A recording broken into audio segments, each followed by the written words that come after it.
Just almost. Just almost. You're on in 2 and 1. Well, good morning, good afternoon, or evening, my friends, depending where you are.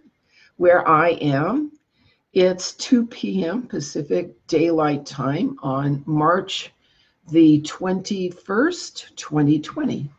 I'm Emily Windsor-Craig, and this is, what is this? History Reset at peoplesinternetradio.com in Dublin, Ireland.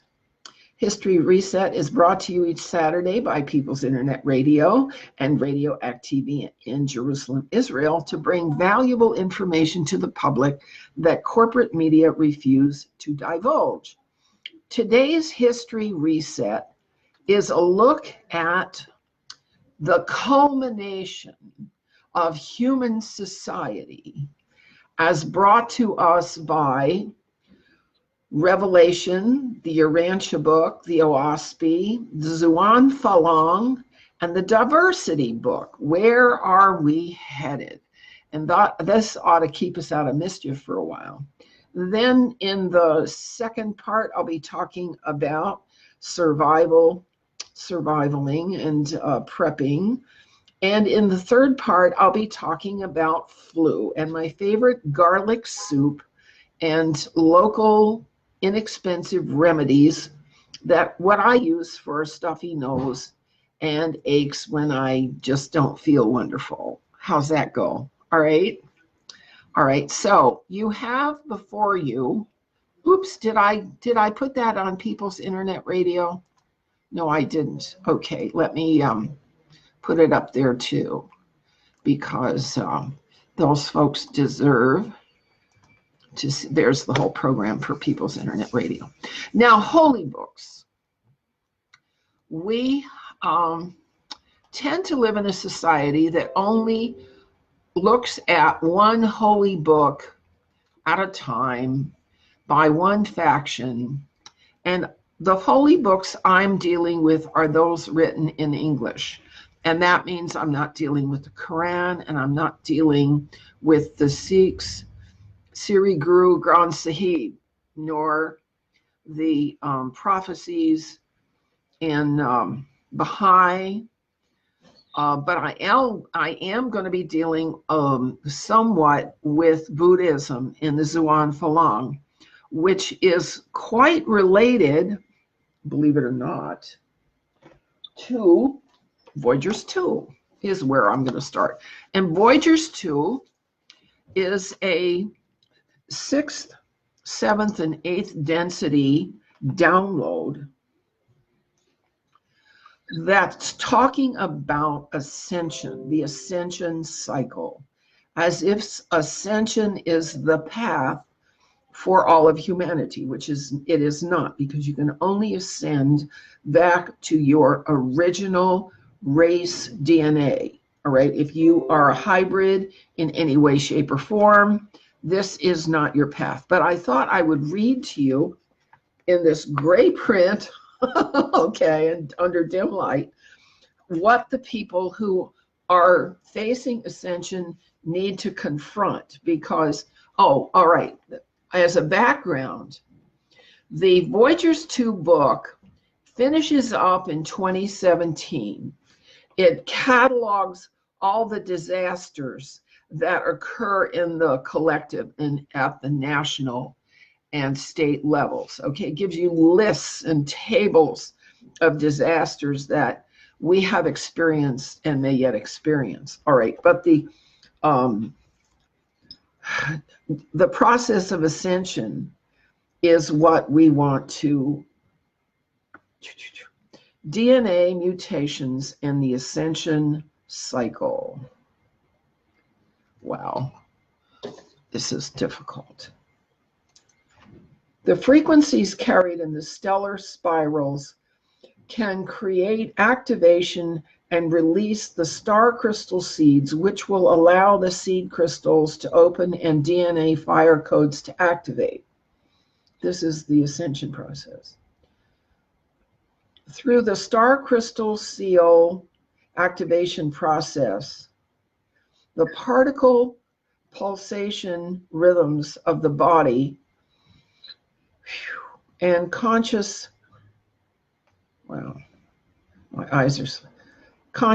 can be accelerated and the DNA rapidly assembled and activated, so individuals may shift into the bridge zone or Terran time cycles. Each of the upcoming,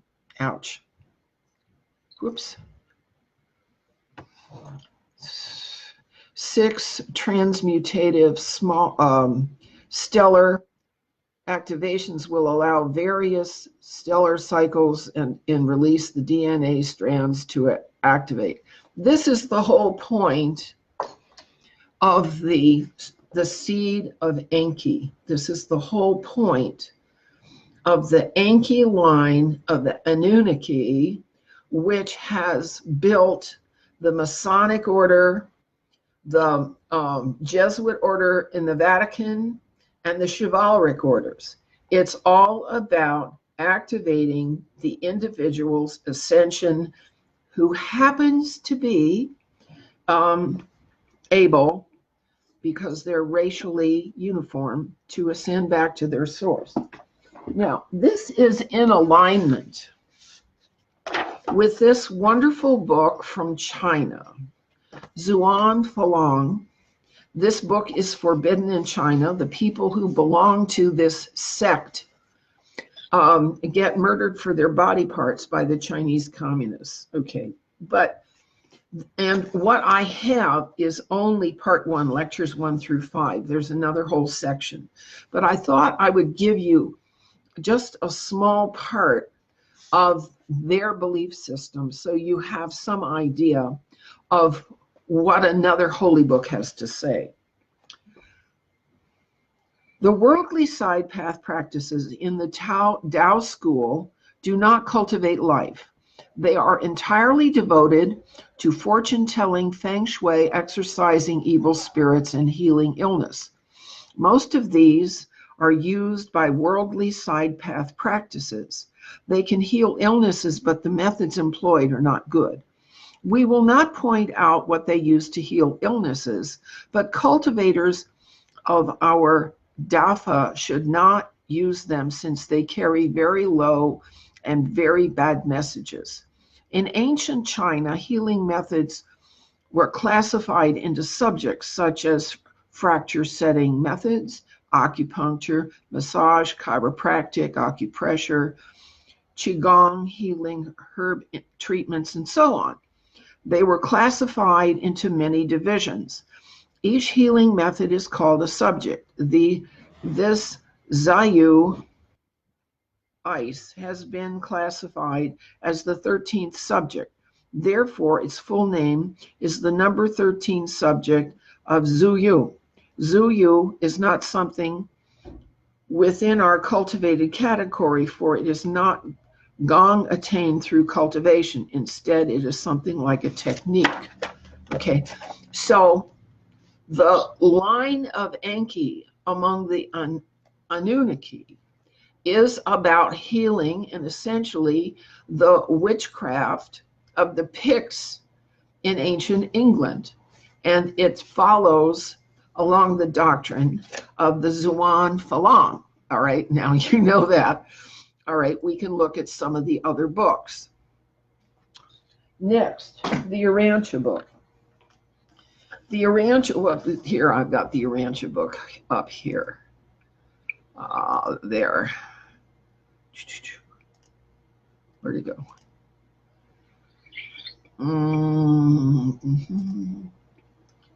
Oh, here it is. Oh, the Urantia book, paper 195. All right, and it talks about what occurs after the Pentecost.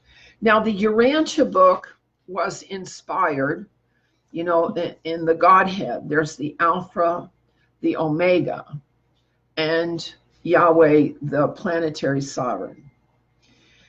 The Urantia book is a download from Michael the Omega, right, who was Jesus Christ. He also had other incarnations. Ningishita was another one. All right, so here we go with This one, if I can clear my eyes. The great challenge to modern man is to achieve better communication with the divine monitor that dwells within the human mind. Man's greatest adversary in the flesh correlate in the well-balanced and some effort to advance the bondage to self-consciousness out through the dim realms of embryonic soul consciousness in a soul-hearted effort to reach the borderland of spirit consciousness contact with the divine presence. Such an experience constitutes God consciousness, an experience mightily confirmative of the pre-existing truth of the religious experience of knowing God. Such spirit consciousness is the equivalent of the knowledge of the actuality of sonship with God. Otherwise, the assurance of sonship is the experience of faith. And God consciousness is equivalent to the integration of the self with the universe and on its highest levels of spiritual reality. Only the spirit content of any value is imperishable. Even that which is true, beautiful, and good may not perish in human experience. If man does not choose to survive, then does the surviving adjuster conserve these reality born of love and nurtured in service. All right. So the Urantia book says at its conclusion that communication with deity and service to higher principles is going to be the outcome.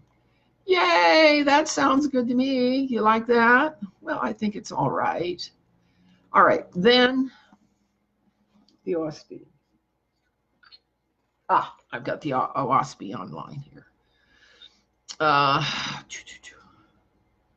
God discourseth on the authority of his own words. This is the final statement in the 900-page OSB. Now, many of you have never heard of this book. It's 900 pages in 8-point type with all kinds of illustrations in it. And I read it back in the 60s, but I went back to it today because it was a download. A dentist on the East Coast of the United States in 1882 took this down, a stream of consciousness revelation from Jehovah, all right, from Jehovah. The whole book is full of Jehovah. Now, I didn't pay a whole lot of attention to it because as one of Jehovah's Witnesses in the past, I thought they had a handle on Jehovah. Well, come to find out I was wrong about that. And this download, which occurred during the time, the 1800s, the 19th century, that the mud flood occurred. It has to have the mud flood in there somewhere. But when I read it the first time, I didn't pick that out. And now that I have a problem seeing 8-point type, 900 pages of 8-point type, I'm going to have to get some help. Somebody else is going to have to help me find the mud flood in here, but it's got to be in here. It's got to be in here. All right. But anyway, some of the things that are brought out in the later chapters of the OSB are truly not only beautiful, but reasonable. Listen to this. This is chapter 14 of the Book of Discipline. 1. First, freedom unto all people on earth and to the angels of heaven to think and speak whatever they will. Mind you, this is coming from Jehovah, all right? Second, that since no man can acquire knowledge for another, but that each and all must acquire knowledge for himself, Thou shalt dispose of whatsoever is before thee in thy own way, remembering that one man seeth Jehovah in the leaves and flowers, in the mountains and skies, in the sun and stars, or heareth him in the wind and all corporeal sounds. Yea, he knoweth his Creator in the presence of everything under the sun, and he is happy. 4. Another seeth not Jehovah, nor knoweth him. Nay, he denieth there is any all person in the universe. He is not happy. 5. One man distinguisheth the harmony of sounds, and he's delighted.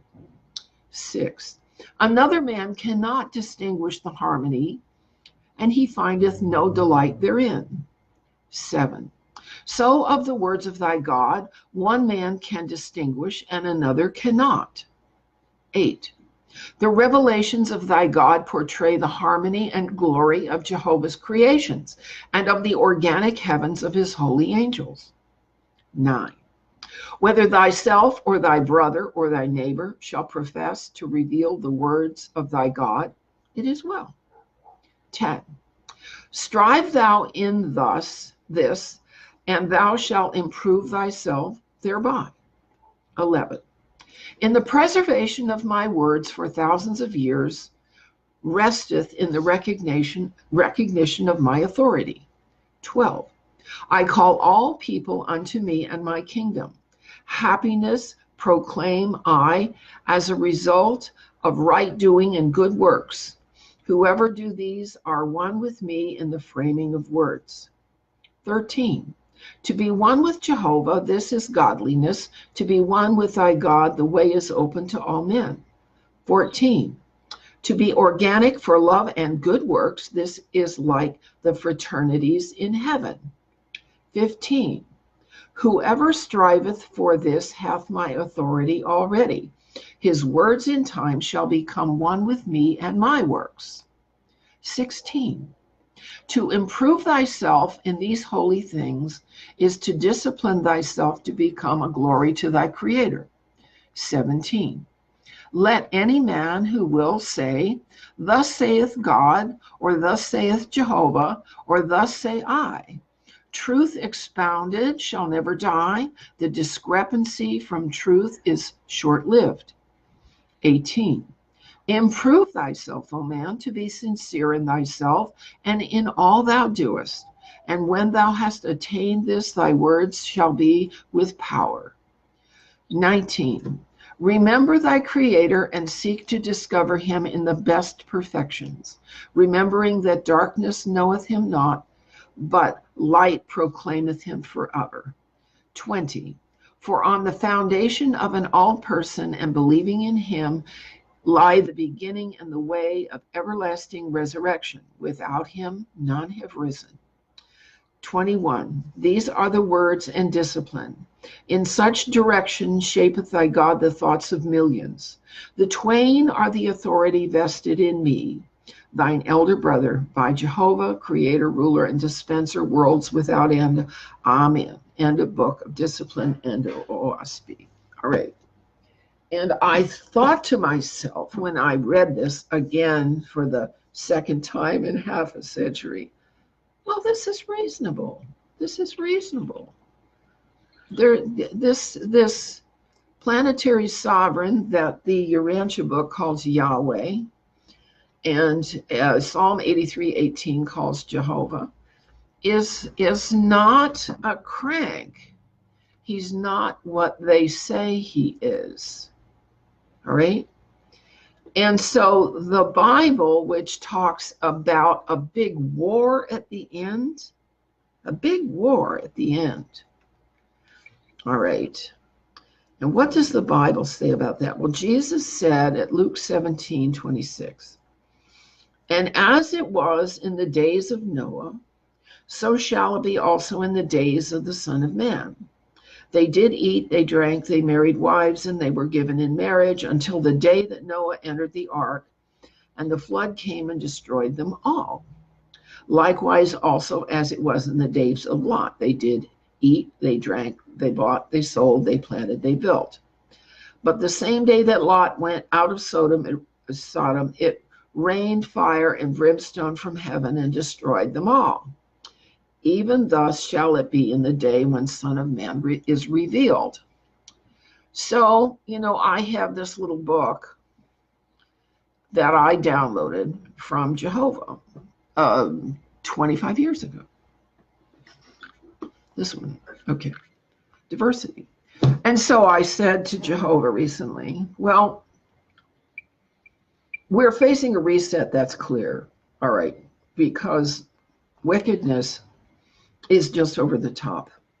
Immorality is over the top. And we're facing down another iteration of empire. You know how empire acts and behaves according to the Elanu Treaty, which allows abductions, human trafficking, kidnapping, slavery, and all of that. And so I'm thinking back during the time the OASP was written, and that was the 19th century was the time in 1812. That was actually the First World War. In fact, I've seen articles about that. That 1812 wasn't just America trying to stay away from Britain. Britain was fighting here, but at the same time, Britain was fighting the empire, the French Empire of Napoleon. Napoleon was fighting the Russians. The Russians beat Napoleon, okay, and then the British beat Napoleon. And so they beat back the empire. That was a time of resisting the empire in 1812, okay. And then comes the mud flood after that, around the 1840s. And after the mud flood, which covered 10 to 15 feet of Europe and North America and left so many buildings standing in a mud puddle. After that, there was something called the orphan trains, the orphan trains. And the OASP talks about the orphan trains, okay? So it knows about the mud flood that created the need for the orphan trains. But you see, the Bible kind of runs out of gas, runs out of steam. Its description in the book of Revelation is the same group of events given 3 times. Have you ever noticed that? All right. And what they're doing is using metaphors and pictures, but what happened was very physical and very earthly. And what the mud flood was intended was a reset, but it wasn't on the scale of Noah. It wasn't on the scale of Noah. So I asked Yahweh, I said, okay, that reset got rid of the Tartarian Empire with its cynical ethos. And now we're at work trying to topple the New World Order fascist empire with its cynical ethos. So are we going to need a worldwide flood like Noah's day? And he said to me, no. The resets are local. They are not total. And there will be quite a few people left. There will be quite a few people left. I thought that was cool. All right. Now, in my little diversity book, we never talked about that. We never talked about that. All right. So when you look at the cross-section of all the holy books, what you see is that the flood of Noah's day had a successor in the mud flood of 1847, but it wasn't total. And now that the people are attempting to overturn the empire of slavery, human trafficking, sex trafficking, and all of that, now that the people are attempting to overturn that, the reset we get is not going to destroy the people who are attempting to restore what is good, decent, and right. Now, I keep putting up Jehovah's Law, because those are the simple, common sense, common law structure of a civil society. If you do this, you get a good outcome. If you don't do this, you get a good outcome. And if you make a mistake, you apologize and fix what you did wrong and get back to doing good. All right. I keep bringing up that we have a sample set of laws that represent doing good and thriving the culture you live in. And that set is again represented by the ethic of Jesus Christ and his Beatitudes. He built on that law. Those laws are in the Urantia book, and they're even more refined in the OSB. I would gladly read you the ethic in the OSB, which is very kind, but my eyes can't do it today. My eyes are really suffering today. I think I have cataracts or something. Okay. So you have to really read a cross section of these holy books to get a picture of deity, what's going on over our heads. And that's why in the notes today, I have specified which dimension each of these books derives from. The Voyagers II is sixth, but some of it goes into a sixth and eighth. It leaves out seven. And the Urantia book is sixth and seventh, and it leaves out eight. And the OSB is from the fifth through the seventh dimensions. And the Bible Revelation is just purely the sixth dimensional, because what it's talking about is the goal of cleaning up the human experience of evil and corruption.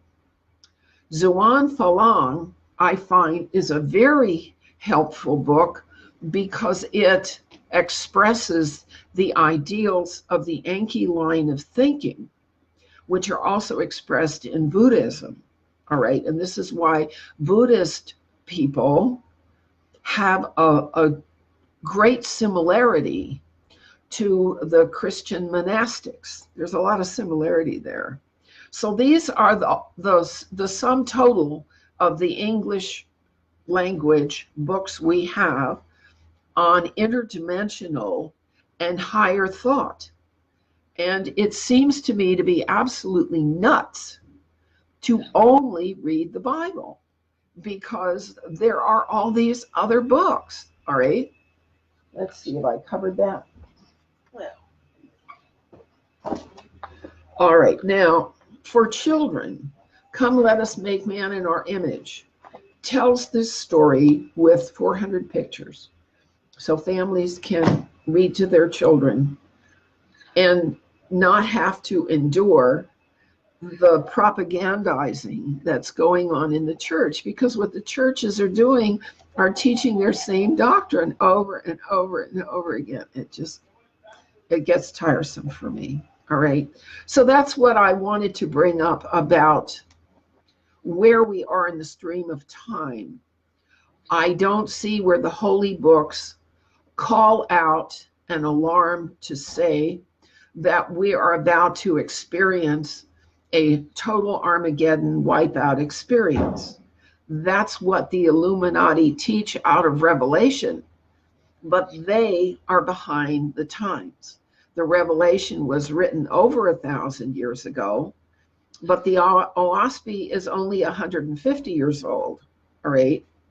And the Urantia book, all right, is what, 70 or 80 years ago, but it's written in the pedagogic style of the Enlightenment, and it analyzes everything, but it never talks about human behavior in the first and second person, which the Zhuang Falang really does. All right.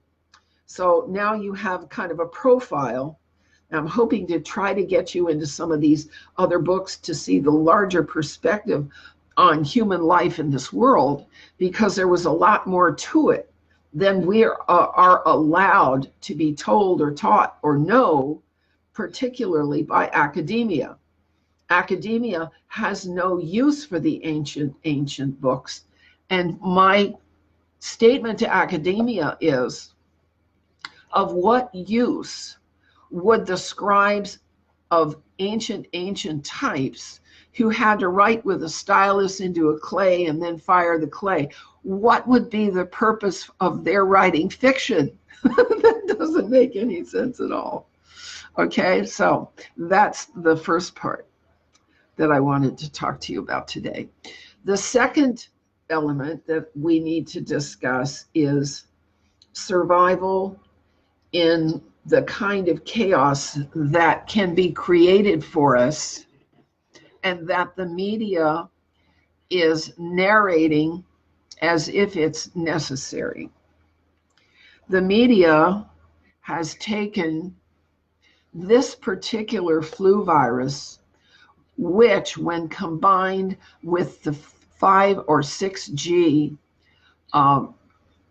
radiation from the internet, takes on some fatal characteristics. And so one of the things you can do to minimize the danger of dying from this stuff is to get 5G out of your house. You can back your service down to 2.4 or 4. Okay, you can back your service down, all right? And there are ways to minimize contact with other people that don't leave you completely socially isolated, even if you only have 2.4, okay, in your internet services, all right? You don't have to be isolated. In other generations, what we did, honest, I did it myself. We wrote letters to people. Can you imagine such a thing? We had pen pals. When I was in high school, I used to write to Nilma Haile Selassie, the son of Emperor Haile Selassie. I never found out what happened to him, or how many siblings he had. Okay, I wrote to cousins. For decades, we wrote letters back and forth. And writing as a journaling exercise to educate oneself by reviewing and judging one's own performances, okay, as you would do in any coaching situation, is what self-educated people do. Okay, now's the time for the kids to draw pictures and to write things down and to write to their cousins. Okay, now it's almost like there's a snowstorm everywhere and no one can go anywhere. And let's communicate with the people we care about and love and want to be with, even if we can't be with them now. All right. Another thing we can do now is study some of the subjects and topics we've been meaning to get into. And that's why I brought you all these holy books this time, because you can get all of these holy books either as ebooks, very cheap or free, or as paperbacks from Amazon or other booksellers. All right. All the books are available now. All right. The book that I prepared, the survivalist book, I only wrote section 2 of this one, but the first one was written by Les Brown in the 1970s. He's long since passed on. And how he built an earth ship, a pyramid, to to completely support his family with food. All right. So the pyramid's the first thing. The second part is nutrition and health. And the third part, and everybody needs one of these, right, is to construct a backyard underground shelter, okay, to be used when the weather is extremely bad, or as a cold storage place for food stores, or for a place to store valuables, or as a place of safety in a time of trouble, okay? And the building that underground bunker only costs about $700 because it's made basically with sandbags. All right. So that's the second part that I wanted to address today is the necessity to be with our families now. We need to be with our families and finding out what the kids know, finding out what the kids have learned in school, finding out what are the gaps that they have in their learning. Okay, can they write in cursive? Can they read a newspaper? Can they add 2 columns of numbers or make change? All right, now's a good time for mom to test the children to find out how good their lessons have been. All right. I have a little math problems book that I publish. It's on my book list. Okay, it's a little math problems book. It's you really need to have either is it in an ebook? I can't remember if it's in an ebook. If it's not in the ebook, you need your child to copy down all the problems first on a piece of paper. And that way they learn to copy things accurately and in parallel so they're easy to see and easy to solve. All right. So that's how you check on their arithmetic. You check on their writing by letter writing and newspaper reading. And then you find out what's going on in their lives and how they're coming along. I grew up in a family that didn't do that. And I wish they had. I could have started my studies much, much earlier. All right. The third thing I wanted to talk to you about, and I'm going to make this short because my producer, Stephen, has a video on the situation that he wants to play for you this afternoon after I'm done. All right. Got that, Steve? Yes, I do. Thank you. Okay, now, flu. The way I haven't had flu in 20 years, and I don't intend to get it this time. I have never had a flu shot. There's a lot of medical procedures I've never had, and I'm quite proud of that. Okay, but during flu season, my staple is having a pot of soup on the stove so you can be hydrating with liquids all day long. You're either drinking soup or you're drinking tea or you're drinking coffee or you're drinking a juice, either a raw juice or juice out of the store. And for some of us, near beer is good too because it's alkalizing. Now, fruit juices, particularly berry juices, and citrus juices are acid in and of themselves, but what they do is dislodge stronger acids. So citrus and berry juices are also good for alkalizing the body. All right. So I'll make a big pot of garlic soup. I've seen 2 good garlic soup recipes on YouTube in the last week. All right, one had a lot of potato in it, the other had corn in it. Okay, that's fine.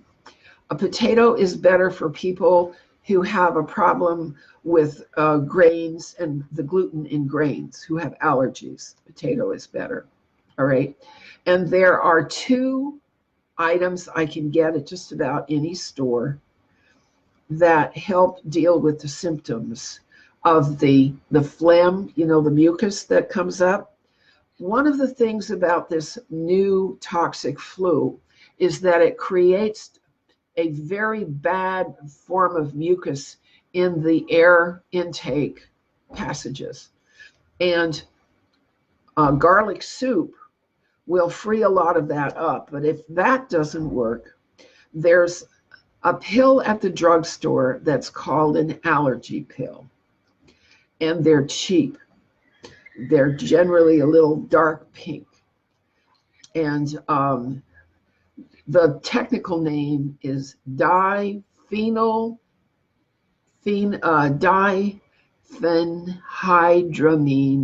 Hcl. I put it up. Okay, they're inexpensive and they dry up the mucus. All right, and garlic soup for infection. And those are the home remedies that I use besides my antitoxin bath with a half a cup of baking soda in it.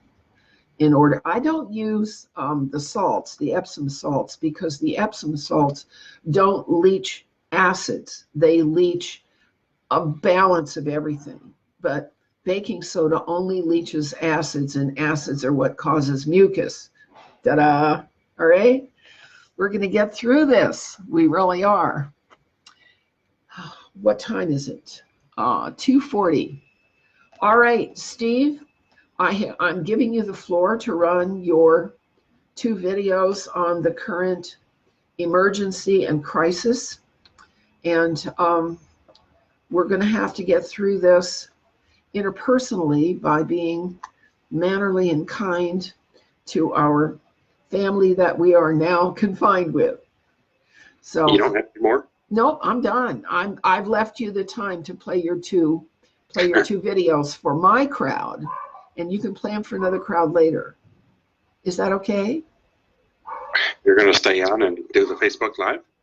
No, I'm going to turn Facebook off. Facebook is done. All right. All right, Facebook is done, and I've given my friends here at Facebook plenty to work on. They have a lot of reading to do now. We'll see you later. Bye-bye. There we go. Whoops. No, my voice is giving out.